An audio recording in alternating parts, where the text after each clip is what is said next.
بسم اللہ الرحمن الرحیم ربنا اغفر لی ولوالدی وللمؤمنین یوم یقوم الحساب۔ صدق اللہ العظیم۔ درود پاک پڑھیے۔ الصلاۃ والسلام علیک یا رسول اللہ وعلی آلک واصحابک یا حبیب اللہ۔ سارے حضرات روشی پڑھیے۔ الصلاۃ والسلام یا سیدی یا نبی اللہ وعلی آلک واصحابک یا نور۔ حمد و صلاۃ کے بعد آپ حضرات سماعت کر رہے تھے کہ عزیز القدر بشارت صاحب کی والدہ کا یہ ختم علم ہے۔ میں ان کے جنازے پر ہی آنا چاہتا تھا، اس کے بعد بھی مجھے آنا چاہیے تھا کیونکہ ان سے بڑا قریبی میرا تعلق ہے، پر اپنی صحت کی وجہ سے میں حاضر نہ ہو سکا۔ بہت دیر ہو گئی، یہ بھی تعزیت کے لیے ہی آنا تھا تو یہ کچھ اہتمام ساتھ ہو گیا۔ اللہ تعالیٰ مرحومہ کی بخشش فرمائے، ہم سب کے والدین پر اور ہم سب پر اللہ تعالیٰ رحمت کی نظر فرمائے۔ کسی کے لیے جب بندہ دعا کرتا ہے تو نام لیتا ہے کہ اللہ فلاں بن فلاں کی بخشش کرتا ہے،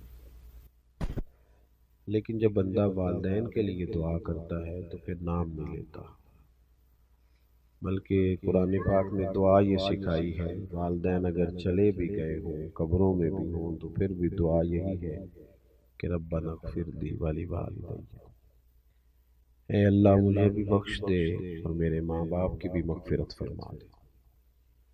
یہ رشتے ٹوٹا نہیں کرتے، موت ان رشتوں کو توڑتی نہیں۔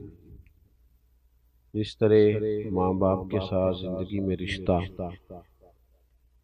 موجود تھا، اسی طرح ان کے انتقال کے بعد بھی ان سے رشتہ بندے کا موجود رہتا ہے۔ اعلیٰ حضرت فاضل بریلوی رحمۃ اللہ علیہ نے 12 حقوق کم و بیش ایسے بیان کیے ہیں جو ماں باپ کے انتقال کے بعد بھی اولاد کے ذمہ رہتے ہیں۔ ہم بہت ساری روایتی چیزوں کے قائل ہیں، اور میں یہ سمجھتا ہوں کہ بہت سارے لوگ ایسے ہیں جو بڑا کچھ جاننے کے باوجود، سمجھنے کے باوجود، شعور رکھنے کے باوجود اپنے شعور کے مطابق فیصلہ نہیں کرتے، بلکہ زمانے کے رواج کے مطابق فیصلہ کرتے ہیں۔ فہم و فراست کی، عقل و دانش کی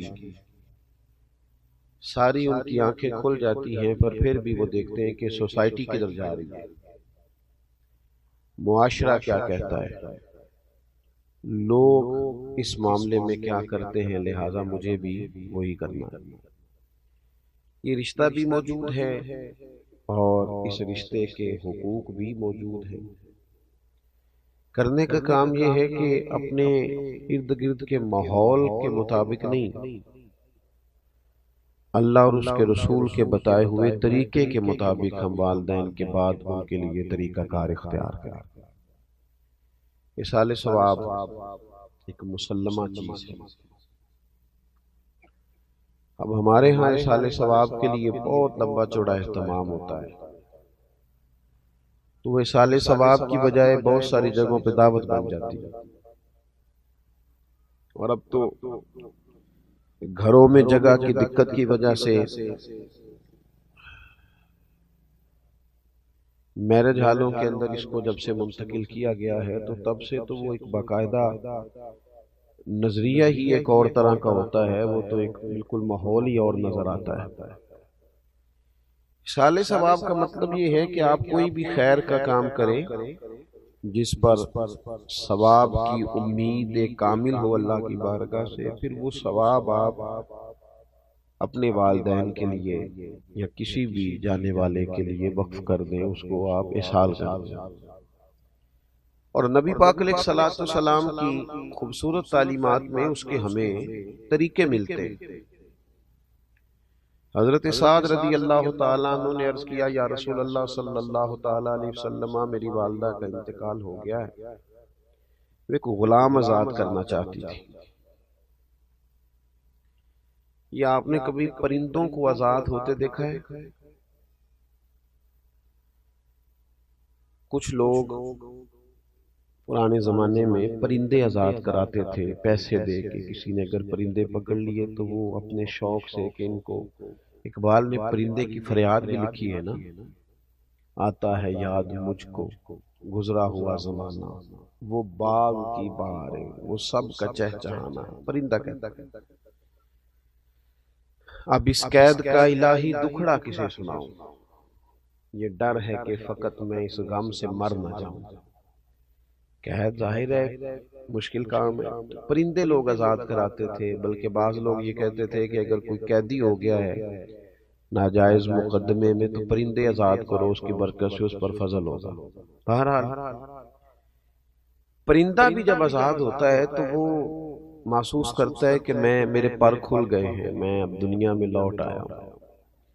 غلام قیدی ہوتا ہے، اور ایک روایت میں یہ بھی فرمایا کہ مقروض بھی قیدی ہوتا ہے، جس پر قرض ہوتا ہے وہ قیدی ہوتا ہے، حدیث پاک میں موجود ہے۔ غلام بڑی تکلیف میں ہوتے تھے، نبی پاک علیہ السلام نے تدریجاً اپنے صحابہ کو یہ توجہ دلائی کہ غلاموں کو آزاد ہونا چاہیے، کفارے کے طور پر بھی کہا کہ جا تو 3 غلام آزاد کر، جا تو اتنے غلام آزاد کر۔ تو حضرت سعد نے عرض کی کہ والدہ انتقال کر گئی، ایک کو ذرا کم ہو جائے، والدہ چلی گئی ہیں، وہ ایک غلام آزاد کرنا چاہتی تھی، ایک شخص کو آزادی دینا چاہتی تھی، اپنے پیسے، یعنی خریدا جاتا تھا غلام کو تو وہ جس نے خریدا ہے اس کو پیسے دے کے اس کو آزاد کرنا چاہتی تھی۔ تو یا رسول اللہ صلی اللہ علیہ وسلم، اگر میں اپنی اماں کی طرف سے وہ غلام آزاد کر دوں تو میری ماں کو اس کا اجر ہوگا؟ تو نبی پاک علیہ السلام نے فرمایا تو غلام آزاد کر، اللہ تیری ماں کو اس کا اجر عطا کرے گا۔ تو میں کہتا ہوں کہ اماں کے سالے ثواب کے لیے، ابا جی کے سالے ثواب کے لیے 10 دیگیں بھی پکائے، جس کا دل کرتا ہے ضرور پکائے، لیکن چلو اگر کسی غریب نے اس کے پیسے دینے ہیں تو پیسے معاف کر دے، اس کا بھی ثواب ہوگا اماں۔ اگر وہ کبھی رستہ کشادہ کر دے گا نا، لوگ آسانی سے گزر جائیں تو اس کا بھی ثواب ہے۔ اگر وہ کسی جگہ قبرستان کے لیے جگہ لے کے دے دے گا تو اس کا بھی ثواب ہے۔ کوئی بھی ایسا کام جس سے کسی کو فائدہ ہو جائے، اب بار بار صرف لنگر پر ہی سارا زور دینا، چلیں اگر وہ غرباء کے لیے کریں تو بڑا اچھا ہے، لیکن یہاں تو باقاعدہ دعوتیں ہوتی ہیں، لوگ رات کو بیٹھ کے، اور بعض لوگ ایسی بات کرتے ہیں کہ جس کے اندر تو تکلف ہے، تو ٹھیک ہی نہیں۔ یعنی سارے بھائی رات کو بیٹھ کے اگر یہ بات کہیں کہ اگر ہم نے اچھا ختم نہ دلایا تو خاندان باتیں کرے گا، تو اس کا ثواب ہوگا؟ یہ تو اللہ کی رضا کے لیے نہیں ہے، تو خاندان کو دکھانے کے لیے۔ تو بہترین طریقہ اختیار کیا جائے ایصال ثواب کا، بہترین، جس چیز کی حاجت ہو، جس چیز کی ضرورت ہو۔ ہمارے ہاں جناب وہی ساری دعوتیں، وہی سارے مرحلے، وہی میں نے کہا شروع میں کہ ہمارے شعور کی آنکھیں کھل جاتی ہیں، پر فیصلہ ہم برادری کے اصول پر کرتے ہیں، پتہ ہمیں ہوتا ہے پر چلتے قبیلے کے طریقے کے مطابق ہے، اس سے باہر نکلیں۔ حضرت ابوبکر صدیق رضی اللہ تعالیٰ عنہ کی زندگی کے بارے میں میں ایک بات اپنے دوستوں سے کہا کرتا ہوں، میں کہتا ہوں کہ عرب کے بہت سارے لوگوں کے شعور کی آنکھیں کھل گئی تھیں۔ ابو جہل بھی کہتا تھا سچے رسول ہیں، کہتا تھا کہ نہیں کہتا تھا؟ ابو لہب بھی کہتا تھا سچے ہیں۔ شعور کی آنکھیں کھل گئی تھیں، ضمیر کی نہیں کھولتے تھے۔ حضرت صدیق اکبر کا کمال یہ ہے کہ شعور کی کھلی تو انہوں نے ضمیر کی بھی فوراً ہی کھولی، فوراً کلمہ پڑھا، ارد گرد کا ماحول نہیں دیکھا۔ ہمارے ہاں تو مصیبت ہے، سیانا بیانا حاجی نہ نیک آدمی، وہ شادی بیاہ کے موقع پر اپنے بچوں کو غیر شرعی رسومات سے روک نہیں پاتا، کھڑے ہی نہیں ہوتے اللہ رسول کی رضا کے لیے، اللہ رسول کے لیے سٹینڈ ہی نہیں لیتے، باقی سب جگہ لے لیتے ہیں۔ تو ایک تو اصال ثواب کا طریقہ بہترین اختیار کریں، ایک کو میں نے کہا تھا ذرا کم ہو جائے تو آپ کا شکریہ۔ دوسری بات یہ ہے کہ والدین کے جانے کے بعد ان کے اعزا و اقربا سے، ان کے دوست احباب سے اچھا سلوک کیا جائے۔ جب ماں باپ سے رشتہ مرنے کے بعد نہیں ٹوٹتا تو چچا جان سے کیسے ٹوٹ گیا، ماموں سے کیسے ٹوٹ گیا، خالاؤں اور پھوپھیوں سے کیسے ٹوٹ گیا؟ ان کے رشتہ داروں سے اور ان کے دوستوں سے اچھا سلوک کیا جائے۔ ہمارا یہ مسئلہ بن گیا ہے کہ ہم سمجھتے ہیں کہ ایک بندہ چلا گیا ہے تو اب اس کے پیچھے سارے رشتے رخصت ہو گئے، یہ درست نہیں ہے۔ کوشش کریں کہ ان رشتوں کو لے کے چلیں۔ حضرت ابو بردہ رضی اللہ تعالیٰ عنہ سے حضرت عبداللہ ابن عمر ملنے آئے۔ جناب عبداللہ ابن عمر بڑے مصروف آدمی تھے، صحابہ کرام علیہم رضوان میں سے حج کے سب سے زیادہ مسائل حضرت عبداللہ ابن عمر جانتے تھے، تو ایک بڑی تعداد ان ویسے بھی فتویٰ دیتے تھے صحابہ میں سے، اور ان کے گرد ایک بڑی تعداد لوگوں کی رہتی تھی۔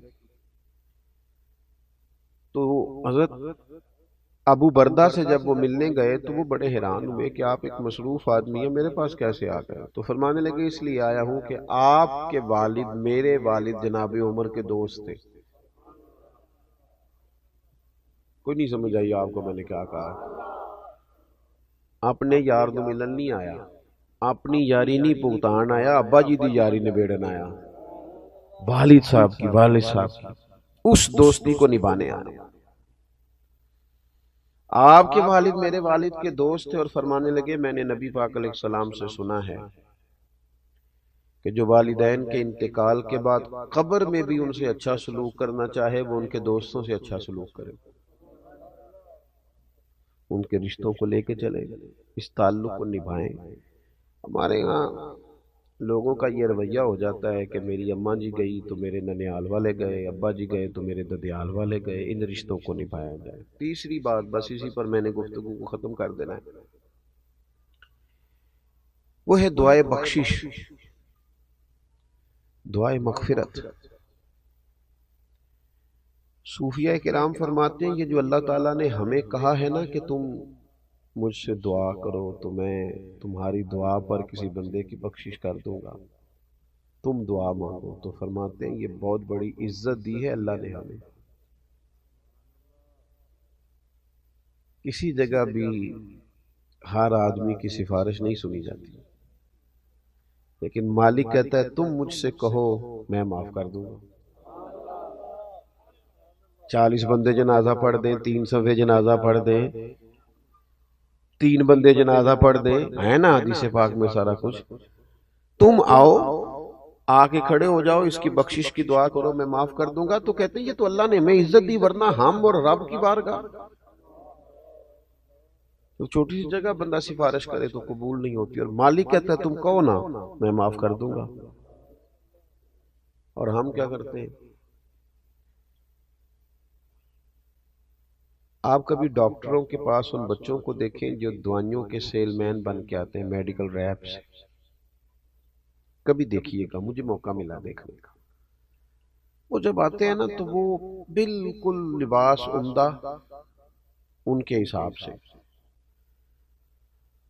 اور وہ جچی تلی بات کریں گے، اور 1 منٹ 1 سیکنڈ کے لیے بھی کوئی اضافی جملہ نہیں بولیں گے، انہوں نے قائل کرنا ہے۔ کسی بھی آفیسر کے پاس آپ جب جاتے ہیں اپنا کیس لے کر، کسی بھی جگہ آپ نے فارورڈ کرنا ہے تو بڑی جچی تلی باتیں، خاص چیزیں، اہم معاملات، لیکن دعا کے لیے جب اللہ کی بارگاہ میں حاضر ہوتے ہیں، دعا کرو جی، دعا کرو جی، فوت کی ہو گئی تو اگر پوچھا جائے کہ بھلا آپ نے کیا دعا کی ہے، ہاتھ کھڑے کر دیے، پتہ ہے بارگاہ کون سی ہے وہ دیکھیں نا۔ اور پھر جب بندہ دنیا میں کسی بندے کو بھی اپنے حق میں قائل کرتا ہے تو اس کا کوئی طریقہ ہوتا ہے قائل کرنے کا، وہ بڑے درد سے کہتا ہے کہ آپ کی مہربانی دی، بڑے ضرورت مند ہیں، آپ سے بڑا پیار ہے، آپ بڑے اچھے ہیں، آپ اگر مہربانی آپ نے اپنے حق میں قائل کرنا ہے نا، تو اللہ کی رحمت کو جب بندے نے منانا ہو اور پھر وہ بے توجہی سے دعا کرے، رٹے رٹائے جملے، رٹی رٹائی باتیں، وہ یار کسی کو بھی کسی نے منانا ہو تو کوئی طریقہ ہے، اور پھر مالک کریم کی بارگاہ کو راضی کرنا ہو۔ میں نے دیکھا وہ بس ٹھیک ہے، میری طرح کے پیروں مولویوں کے ذمے لگایا، اچھے لوگوں کی بات نہیں کرتا، تو ان کے پاس ایک رٹی رٹائی دعا ہوتی ہے سب کے لیے اکٹھی، اس میں نام ایڈ کیا، نئے بندے کر، چلو جی چھٹی۔ وہ خدا کے بندے دعا مانگ، تھوڑی مانگ لے، 4 سیکنڈ کی مانگ پر درد سے مانگ، تو منا مالک کو، وہ بڑا کریم ہے، بڑی جلدی مان جاتا ہے۔ تو حاضری دے ذرا، تیرا مطلب تیری باڈی لینگویج بتائے کہ تو اسے منانے آیا ہے، تیرے لہجے کا حسن، تیرے لفظوں کی جولانی، تیرے انداز کا عجز، تیری انکساری، تیرا اس کی بارگاہ میں حاضری کا انداز، تو اسے منا رہا ہے، پتہ چلے۔ لیکن وہ جناب کیا بتائیں، میں دیکھتا ہوں لوگوں کو دعا کرتے، پھوڑی پہ بیٹھے ہیں، دعا مانگی جا رہی، اخبار بھی پڑھ رہے ہیں، سیاسی تبصرے بھی کر رہے ہیں، دعا بھی مانگ رہے ہیں، اور پھر اس کے بعد کہانیاں بھی رات کو سنائی جاتی ہیں، بڑے تعلقات نے جی، اللہ کا فضل ہے، جی 15 دن ہو گئے ہیں بیٹھے، لوگ آئی جا رہے ہیں۔ بھئی وہی آنا جانا تو کوئی کمال نہیں ہے، آپ تو کسی کی دعا کے لیے بیٹھے ہیں، یہ بتائیں کہ آپ نے کس درد سے مانگا۔ آپ کو پتہ ہے حضور نے فرمایا قبر میں جو بندہ ہے وہ اس طرح ہے جس طرح کوئی دریا میں ڈوبنے والا۔ اس بات کی شدت کو ملاحظہ کریں، وہ اس طرح ہے جس طرح دریا میں کوئی ڈوب رہا ہوتا ہے۔ حضور فرماتے ہیں وہ انتظار کرتا ہے کہ کوئی میرے لیے دعا کر دے، بھائی کر دے، بیٹا کر دے، ماں کر دے، رشتہ دار کر دے، کوئی کر دے، وہ منتظر ہے کہ کوئی میرے لیے دعا کرے۔ تو وہ تو دریا میں ڈوب رہا ہے، آزمائش میں ہے، اور یہاں جناب موقع ملنے کے باوجود دعا نہیں ہو رہی۔ خوب دعا کی جائے، درد سے دعا کی جائے، جانے والے کے لیے اللہ کی بارگاہ میں عرض کیا جائے، کوشش کی جائے۔ اللہ بڑا مہربان ہے، جب بندے دعا کرتے ہیں تو وہ رحمت فرماتا ہے، اور دعا کی جائے تو وہ ایک بزرگ تھے تو وہ کہا کرتے تھے مجھے دعا مانگنے کا طریقہ میری بیوی نے سکھایا۔ کس نے؟ پریشان ہو گئے آپ سارے، مشکل بات کر دی میں نے۔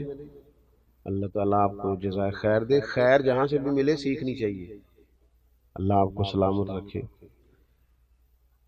تو بیوی کے بارے میں تو ویسے ہی کہتے رہتے ہیں بہت سارے لوگ کہ تینوں سکھاندی ہے، تو بھئی یہ تو مطلب ویسے ہی ایک بات بڑی پڑھی لکھی ہے اور بڑی ضرب المثل ہے، تو آپ پریشان کیوں ہو گئے؟ وہ اللہ والے تھے تو انہوں نے اس کا اقرار کیا کھول کے، کہنے لگے مجھے دعا مانگنے کا طریقہ میری بیوی نے سکھایا۔ جناب کیسے؟ رب کا بندہ نا اس کی لو لگی ہوتی ہے، کوئی بھی بات کر رہا ہو تو اس کی کیفیت کہیں اور ہوتی ہے۔ فرمانے لگے کوئی ضرورت تھی گھر میں تو میری اہلیہ نے، میری زوجہ نے مجھے کہا کہ کچھ پیسے چاہیے، گھر کا فلاں کام کرانا ہے۔ میں نے اسے کہا کہ ابھی میرے پاس نہیں ہے، کچھ دنوں میں پیسے آنے ہیں، آ جاتے ہیں تو تمہیں دے دیتا ہوں۔ 2-4 دنوں کے بعد خاتون خانہ نے پھر کہا کہ وہ آپ سے گزارش کی تھی، کچھ پیسے چاہیے تھے، گھر کا فلاں فلاں کام، تو میں نے کہا بھی نہیں ہے میرے پاس۔ اب کہ اس نے وقفہ کم کر دیا اور اگلے ہی دن پھر پوچھ لیا کہ جناب وہ گزارش کی تھی پیسے، خواتین بار بار یاد بھی کراتی ہیں، کہتے مجھے غصہ آیا تو میں نے جھڑک ڈالا، میں نے کہا تو کیا مجھے ہر وقت پریشان کر دی، کہا ہے نا جب ہوں گے تو دے دوں گا، ڈانٹا میں نے۔ کہتے میں نے ڈانٹا تو وہ سلیقہ مند خاتون میری ڈانٹ سہتی رہی، پھر چپ کر گئی، اور اس نے ایک بات کہی تو مجھے رب سے مانگنے کا طریقہ آ گیا۔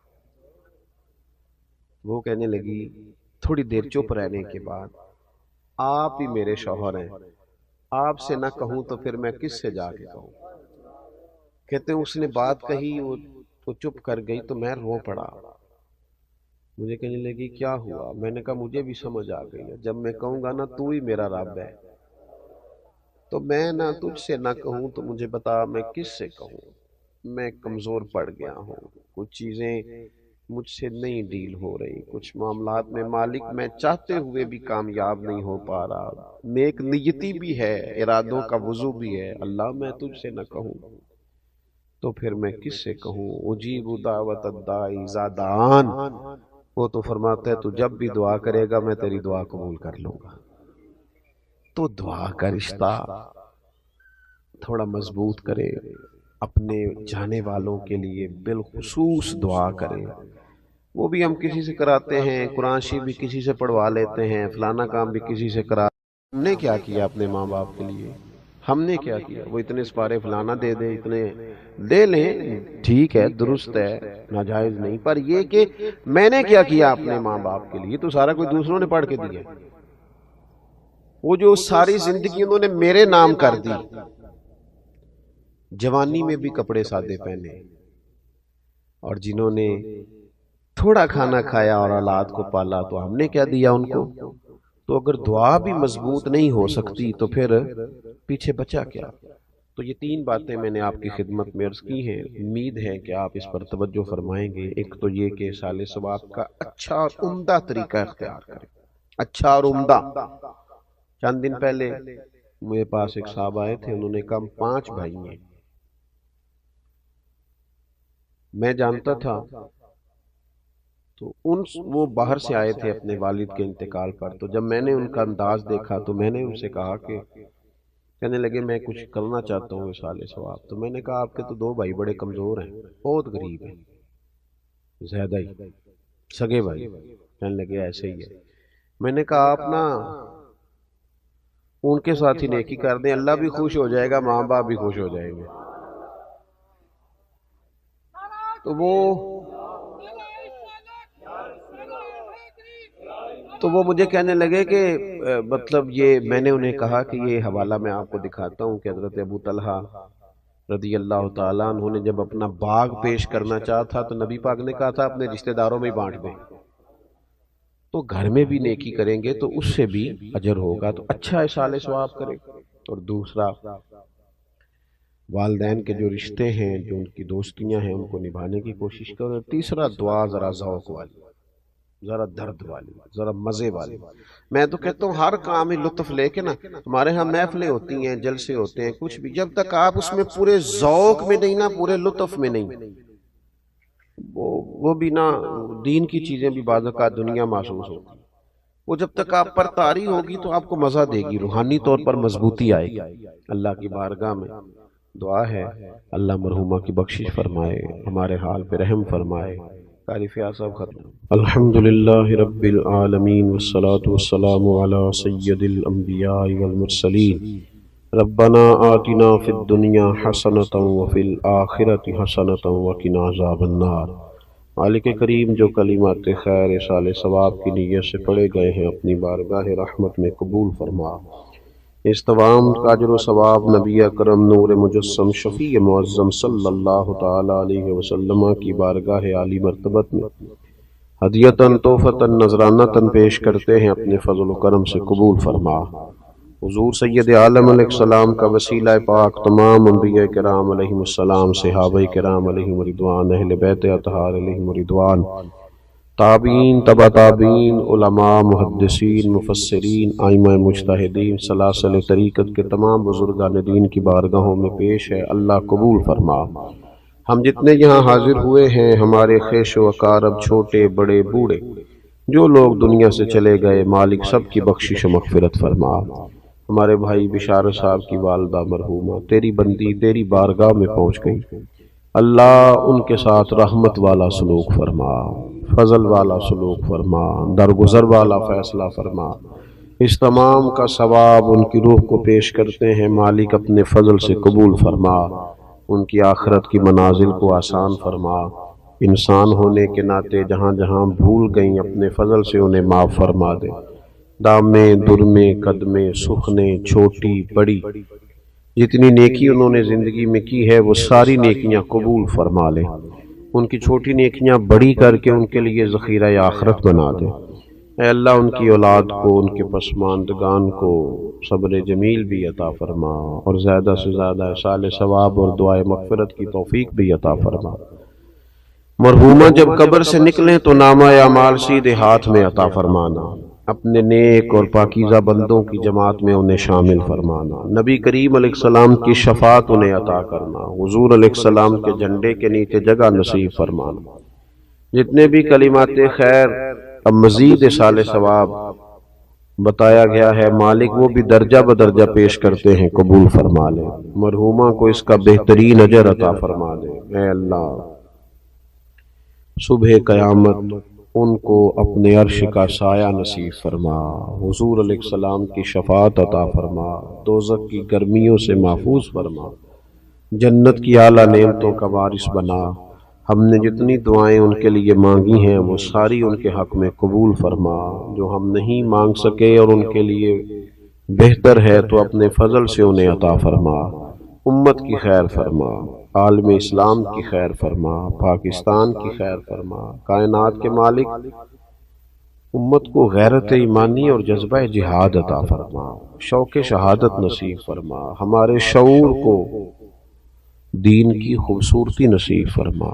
اے اللہ وہ زندگی نصیب فرما جس سے تو راضی ہوتا ہے اور تیرے محبوب علیہ الصلوۃ والسلام راضی ہوتے ہیں، دنیا اور آخرت میں ہماری پردہ پوشی فرما، میرے عزیزوں کو، بھائیوں کو، صاحب خانہ کو برکات عطا فرما، دنیا اور آخرت میں سعادت مندیاں نصیب فرما، رحمتوں کے گہرے اور گھنے سائے نصیب فرما۔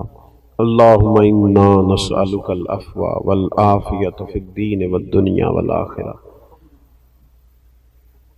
اللہ تعالیٰ ان کی پھپھو جان بیمار ہیں، انہیں شفا عطا فرما دے، صحت اور عافیت نصیب فرما دے، تمام بیماروں کو شفا دے، تمام کی مشکلات آسان فرما دے۔ رب اغفر وارحم وانت خیر الراحمین۔